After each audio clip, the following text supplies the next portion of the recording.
Hi everyone, it's me again, back in the Carborough High School garden, here with another video for you all.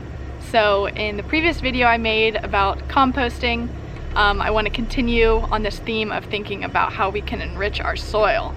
So in this little series I'm going to be talking about soil conservation methods, and in particular I will focus on the method of cover cropping in this video. So in order to help you understand what cover cropping is and why we use cover crops and what are examples, I'm going to walk around the garden and show you some of the cover crops that I planted here several months back. So I'm now sitting just outside of the garden in one of the areas that I planted cover crop. So all of this green luscious growth is what is considered cover crop. So to rewind you back to where this whole process started, in the fall of 2020, this whole entire area was covered with weeds. It had been overgrowing, nothing had been planted in it, and the weeds were several feet high.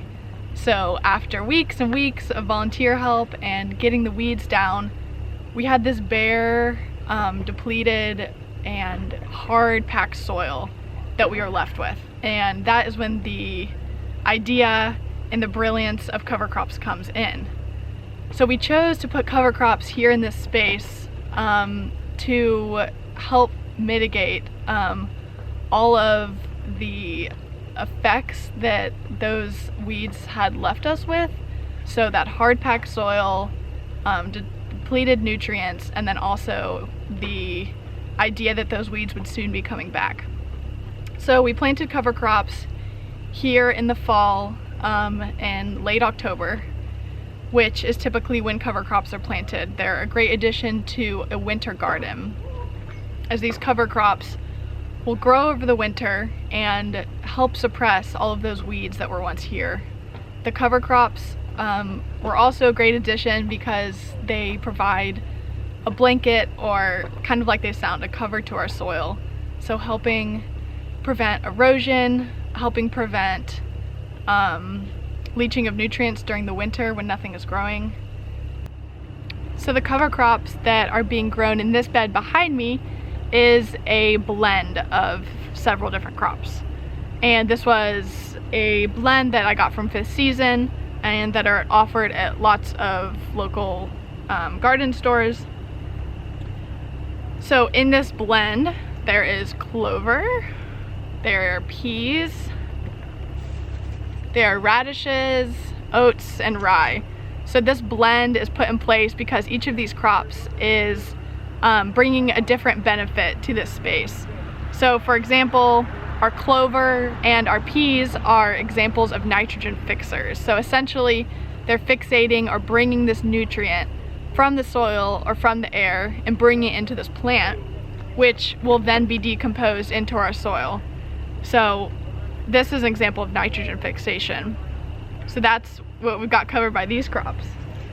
Our radish is very interesting and different because it's being grown to break up that hard soil that I was talking about. So in areas that we have compact soil and we don't want to use equipment or tools, we can use a crop that is going to do some of the work for us. So this radish was growing in the soil all the way up to here where this line is, and this was poking out of the soil. So all of this was drilling into the soil and breaking up this compacted land, which is beneficial, as we know, for allowing for air, for water, also helping us gardeners plant in the next season. So these are just some examples of what each of these crops bring to this land in specific. And I encourage you to look up other cover crop examples and see what they're used for, as each gardener's scenario may be different. Different cover crops may be prescribed for their needs or what they're looking for. So like I mentioned, we utilized cover crops during our winter season, and this is probably one of the most common uses of cover crops. So cover crops can be planted prior to the first frost, therefore they can grow and provide that blanket over the harsh winter when you don't have crops growing. However, they're not limited to winter, and I know that farmers or gardeners who are just beginning a space will use cover crops as a way to enhance their soil instead of having to you know, buy nutrients, buy fertilizers. And this can be a great alternative that may be used for several years on barren land before getting a farm started. So another reason that I love cover crops are that they are super easy to use. As you can see, they provide so many benefits. So here's another space in the garden where 2 giant holly bushes were growing and that were just cut down. So we are left with open and barren land. In October, I had the cover crop seeds, and we use a method that's called broadcasting to plant them or to get them started. So basically I'm holding the seeds in my hand and just spreading them on top of the soil. So it's not a meticulous process of planting, of making sure the seeds are the right depth, and they're really forgiving, which is very beneficial. So essentially what I've done here in the garden is any area that's not being planted in, I've planted cover crops, because I believe that in these times of waiting and in the times of waiting for the next season, cover crops can be here in the garden doing the work while the gardeners are not present.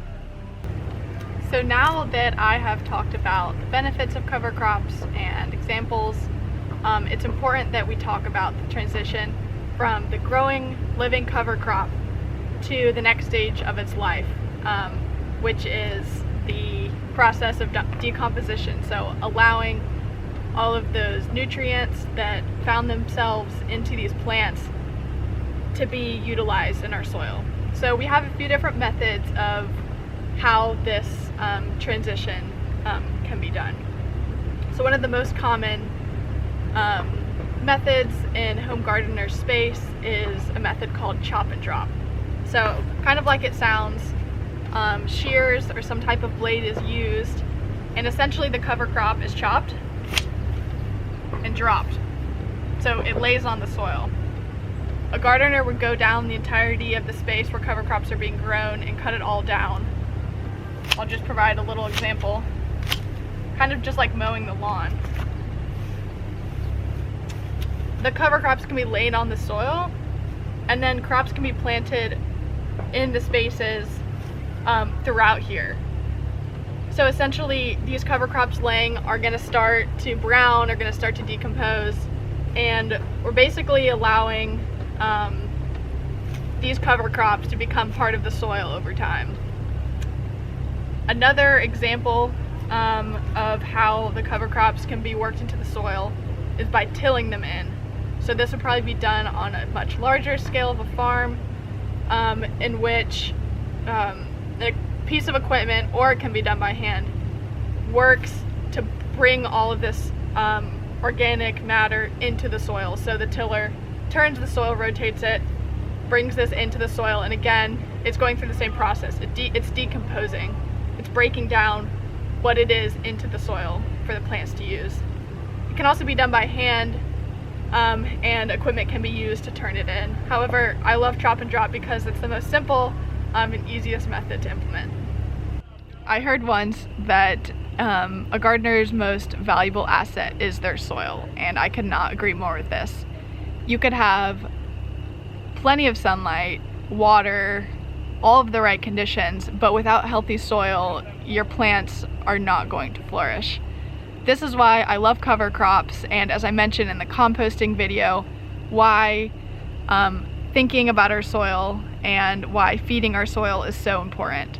So I hope you enjoyed this video and are curious to learn more about cover crops and their many benefits. In the next video, I'll talk about other soil conservation techniques, most specifically mulching and crop rotation. And I hope to see you guys in the next video. Thanks.